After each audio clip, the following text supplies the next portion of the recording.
Hey beauty people, welcome back to this video. Today in this video I'm going to show you how you can take a screenshot on your Mac Mini M4. So first go to your launchpad and then go to others. Now you will see screenshot, just open the screenshot. And then here you will see different option, like if you want to take enter screen, then choose this one. If you want to capture selected window, just click on that. So there are a lot of options. You can record enter screen. So let's say I'm going to take a screenshot enter screen. Just click on that and then click on capture. So the screenshot taken, and then you will see the screenshot here.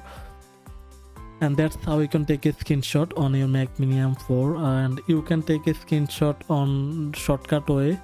Just click on keyboard shift command and then click on 4 or 3.